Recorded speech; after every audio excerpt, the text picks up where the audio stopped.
I am sorry for looking confused. But I can't hear the advert in my headphones. I've no idea if it was playing It Yeah. worked. or if it stopped. And then you two idiots doing whatever it was, the hand jive or something. What's Sorry. that? Anyway, look, it's Tactic Tuesday. And I'm your host, Iain Mackay.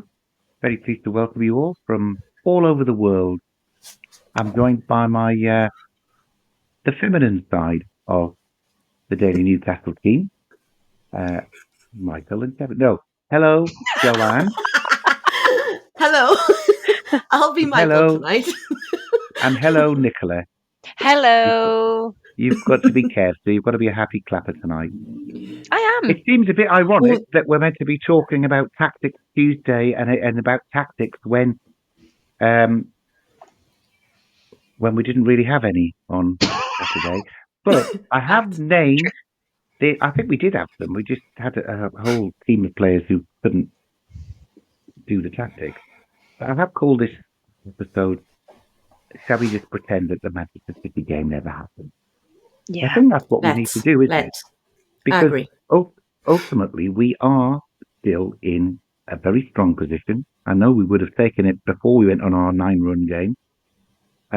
Still only 6 points behind Nottingham Forest, with them to come at home on Saturday, who are in third place. Some quite good results for us, apart from Manchester City won, I believe, on the weekend. But Chelsea didn't. Villa only drew. Forest lost, I think, at Fulham.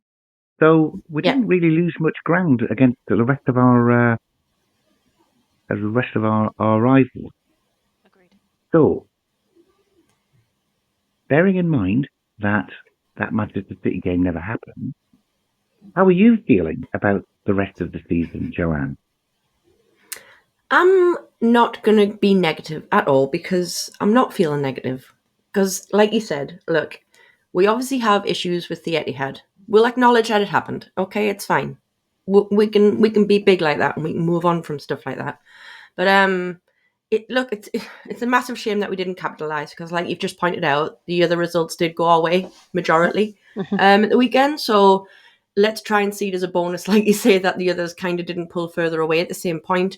And it's not like we've lost to a team that are like dog, if you know what I mean. They are an excellent team. We let them be an excellent team. I stopped myself there. But come on, you guys know what I mean by this. It was one of those that I think we went all kind of excited and we were all predicting wins and stuff like that. But I want to go back to that and I want to kind of still be positive about the Forest game at the weekend because Forest, as we've just seen, Fulham can beat them. It's not like it's a game we can't win, but bang on what you've just said, by the way. The tactics need to be right. And if the tactics aren't right, the right changes need to be made. And I think that's the only thing I would say against Eddie, because me and my dad had a little conversation earlier on today, which he wasn't best pleased with Eddie. But I refused to put it all on Eddie. The players didn't turn up. To me, it's the players. Apart from Big Dan Burn and Lewis Miley, I didn't see anything from anyone on that pitch. So to me, that's a player issue. All right, Eddie could have tweaked the tactics, but he didn't. But that's the only thing I would put on. But, let's see what he does at Forest. Let's see if he does change anything. And if he doesn't, we'll see how the game pans out. But yeah, I'm feeling all right, I'll be honest. I think we should come on to looking forward to the tactics in that Forest game in the second part. I'm just interested in gauging where you Goyles are with the rest of the season after the damaging hour and a half that we spent on Saturday watching that game. Now, I know Nicola wasn't watching it, were you, darling? You were absolutely drunk out of your head. Living the dream. And then kept drinking for another 6 hours after the game finished. So God knows how you got home. But presumably you've been able to catch up. How are you feeling about the rest of the season? Firstly, I almost am a bit thankful that I didn't have to watch the 90 minutes of what you guys watched. When your messages were coming through, I was a bit like, oh, dearie me. I think me and Michael were both in the same boat there. So yeah, I'm not going to hit panic mode because there's no need for us to be in panic mode. I said this yesterday before we had our technical difficulty in our podcast, Joe. But the only thing I will say about the rest of the season is that these games that we are now, going to be facing before the final and obviously after the final, are so pivotal, and obviously where we finish the league, and will ultimately these games are going to be the ones that decide as Europe or not, depending on how the rest of the obviously table perform around us. So it's games like this. Now, look, Manchester City aren't exactly a team where I thought we would walk all over them, but I thought we would have turned up more than what we actually did, after watching the highlights. But games like that and a couple of others that we've lost throughout the season, these are games we're going to look back and think, why didn't we go and get a result if where we finish in the league doesn't go our way? But as the way I'm feeling about the rest of the season at the minute is quite positive. We've got a lot to be positive about. We're still in 2 cups, and obviously we're still high up in that Premier League table with barely much points in it between us and what is it, third, us and third and fourth. Yeah. So yeah, let's just forget Saturday happened. It didn't happen. Let's put a big band-aid over that and pretend that didn't happen. What's now important is we're going into these next games. We've got Forest on Sunday, and like Joe touched on, the players have to have the right attitude and the right mentality and turn up in these next, what we got, 10 games left or whatever it is. So maybe a bit more than that, but yeah. Well, that's more than that. That's more than that, actually. I think the Forest game is critical. If we beat Forest and get within 3 points of the team currently in third, we're still in it. We're away at Liverpool after that. Now, everybody loses at Liverpool, I guess. That's not a game that's going to determine whether we finish third, fourth, fifth, sixth, seventh, whatever. It is the game after that, and we have some super winnable games. I mean, we've still got Man U to play at home. And we've still got Arsenal to play away, so that's 6 points in the bag, isn't it? So yeah, I don't think we've got to be too worried about what happened on the weekend at all. I'm still very, very positive. In fact, I did feel a bit silly by the end, but you remember me saying to you, Joanne, during the game, I don't think we're playing that badly. It's just to talk about tactics. I think Eddie had some tactics to play the 5 at the back again. And I didn't think we were playing that badly. But whether there were the right tactics in that game, I'm not sure, because when we conceded the first goal, they should have changed, and they didn't. Yeah. I think Manchester City were looking very much like they have always looked up until this season. They played really well, and let's be honest, they've got in Nico Gonzalez and Omar Marmouche, or whatever he's called, 2 new signings in January that ran the show for them. Without those 2 players in, if they were stuck like we are, where we can't spend any money, I agree. it would have been a completely different game. Yeah.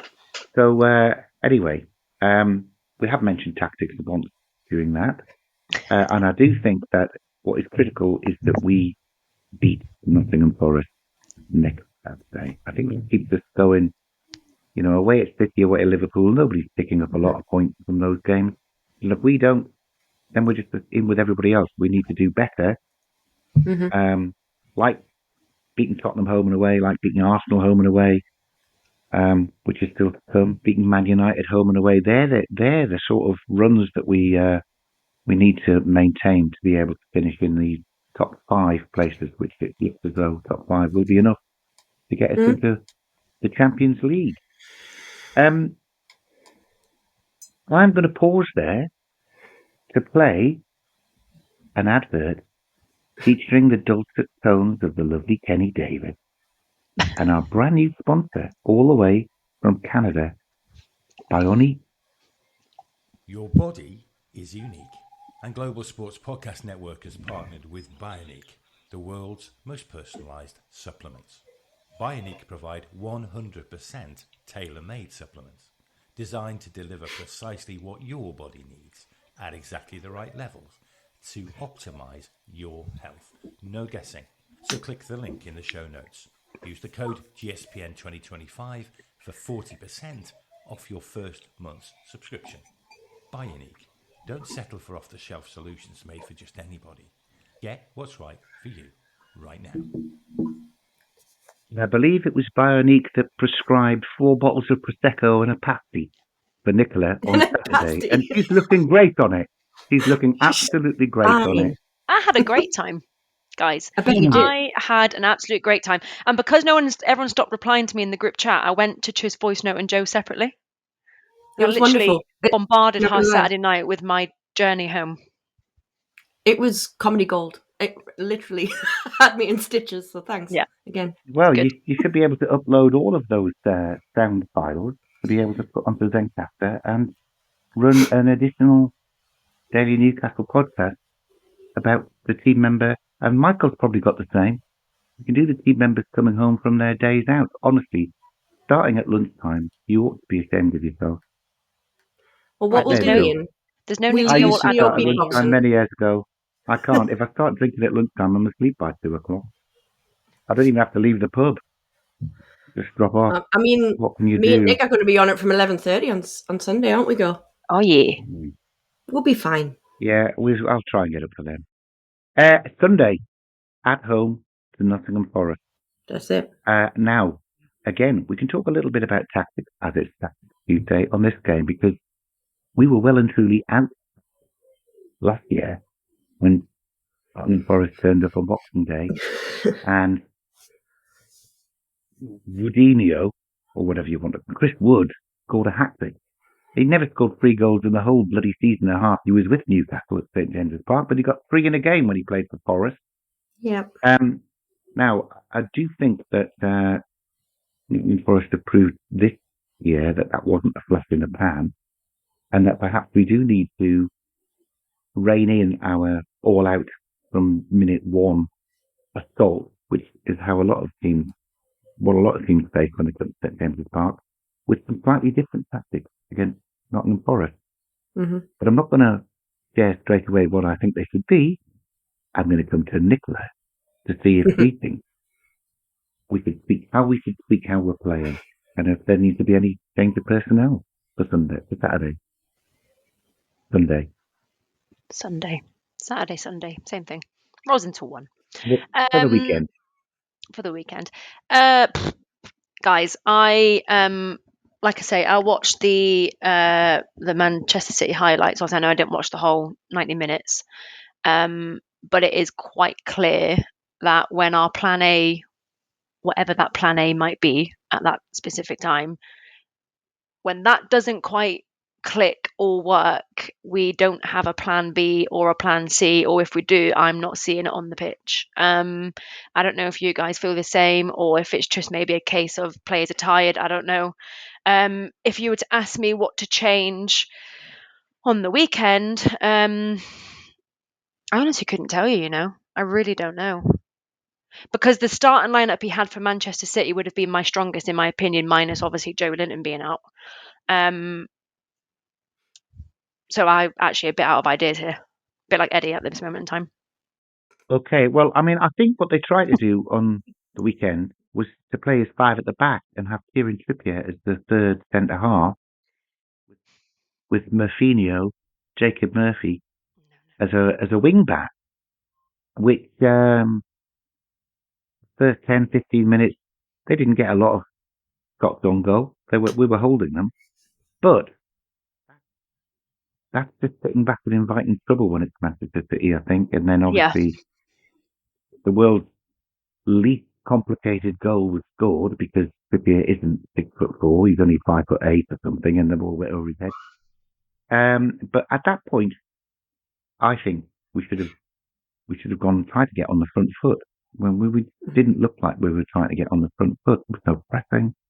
Mm-hmm. But I personally think we need to revert to a much more front foot approach against Nottingham Forest. What do you and your dad think, Joanne? Yeah. Me and my dad. Probably a good thing that my dad isn't on this pod right now.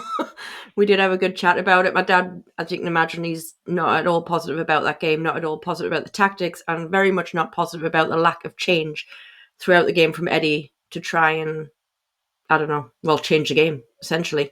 Which I do kind of agree with him, because I would have liked to have seen more of a change than what there was.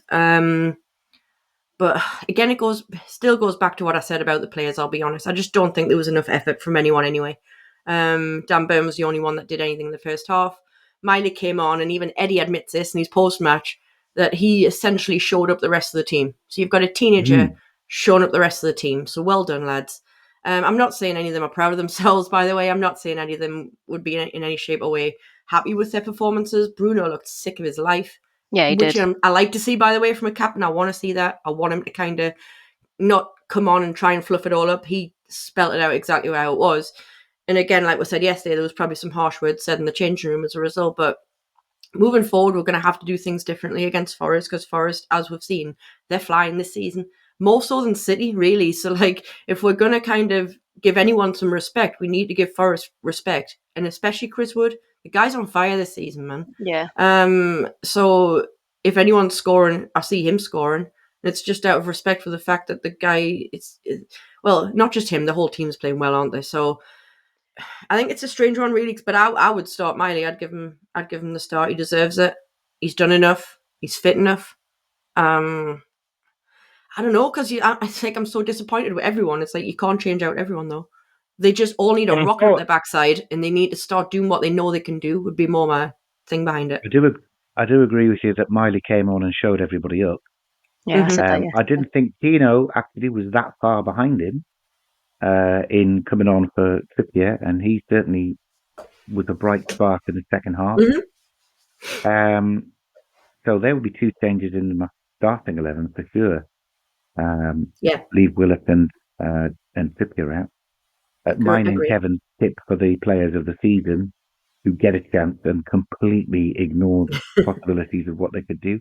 So yeah, leave them out, bring the other two in, and just I want Eddie to have his one-to-ones again with the players when they were so awful in the second half against Brentford back at the start of December, and he had his one-to-ones with them, and then they came and went on that run of 9 wins. He's going to have to do the same thing again, because I agree. Bruno, Tonali, completely anonymous. Yeah. Like they were. Were we over respectful? I don't know. We're not supposed to talk about this game because it never happened. But I think compared to last year, we have our secret weapon Tonali patrolling in front of the back four. So I'm not sure we will get caught on the transition quite as badly as we did last year against Nottingham Forest. And then you've got to hope that the front three, all of them, know that they've got to step up and put in some sort of performance. Nicola, hello. Any other changes that you would bring through? What did I say before we went on this tangent? Did I say about taking Kieran Trippier out? No, but you're no. right. You're going to say that. Don't like talking about trips that way, but he didn't have exactly the most amazing game, did he? No. Taking him out, and then I am just looking at my phone. Sorry, because I've got notes on here. See Nicola thinking that she makes notes before she comes on the podcast. I do. They're right here. Sorry, no, I believe you. All right, darling. Sorry. Yeah. No, I've lost my trail of thought. She's still drunk. Sorry. Yeah, I'm still drunk.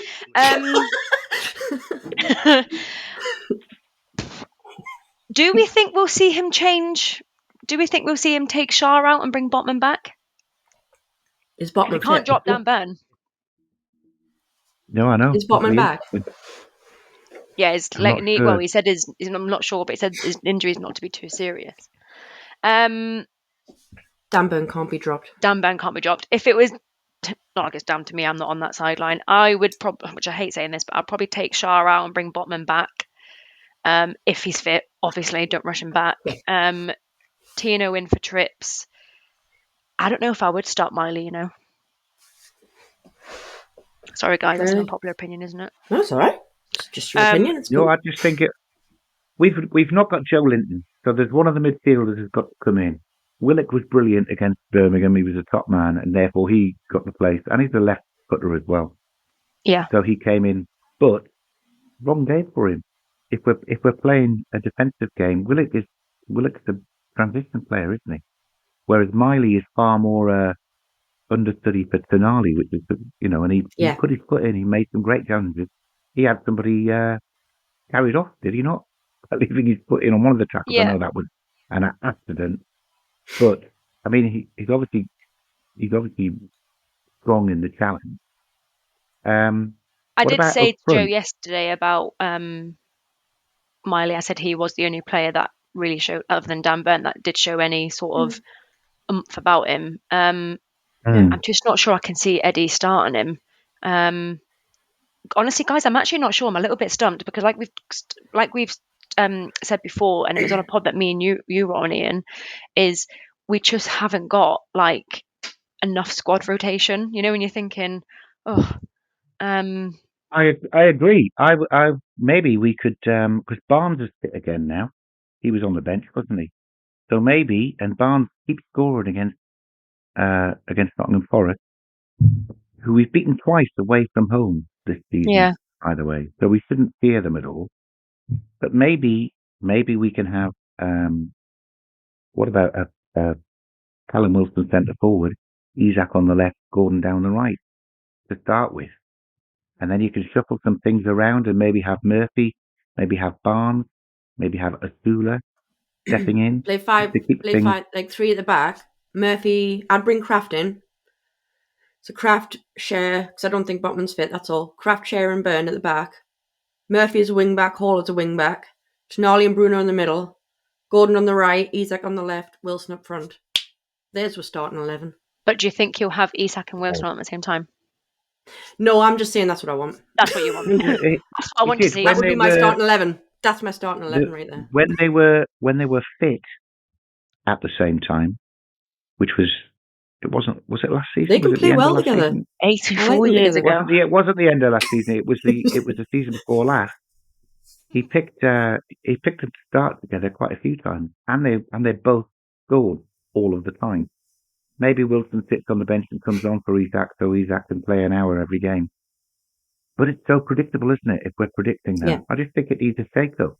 I think Nuno Espirito Santo is a good manager, and he will be expecting that. So let's do something unexpected. I'm going to do something unexpected now by asking both of you. No, I don't want a reprise of the Christmas special. I'm going to ask. I'll do it alone. Joanne, do the Zencastr advert. I'll do it alone. Okay. Fire away. Well, it's either me or you, girl. It's all right. It's not personal. We just can't do it together. That's all. I've got my notes up that Iain doesn't think I make. Oh, go on then. Right. Here at the Global Sports Podcast Network, we spent a lot of time selecting our delivery platform. Zencastr came out the clear winner. With 4K video recording from your phone, AI editing that automatically removes all those ums and ahs. It's super easy to start a podcast, it sounds great, and it's delivered efficiently. If you're ready to tell your story, check out the link in the show description to learn more about Zencastr. Very good, Joanne. Thanks. Well done, Joe. Yeah, so we've got this Forest game that we're going to win. Yeah. And then immediately we've got Liverpool on the Wednesday, haven't we? Away from home. Oh, yeah. Are there changes that you would make to the starting lineup against Nottingham Forest, knowing that we've got a really tough game away at Liverpool? I think I've already said my starting 11. Whether we've done that. I think you've got. Okay. Am I being like just really not? What's the word? I've got my football sensible head on. I think they're just 2 games that you have to start your strongest side. No questions asked. Yeah. I agree, but what's our strongest 11 right now is the real problem. That is difficult after the weekend, isn't it? Who's problem, in our strongest 11? Yeah, is that's Callum why Wilson I've said what I've said. 11?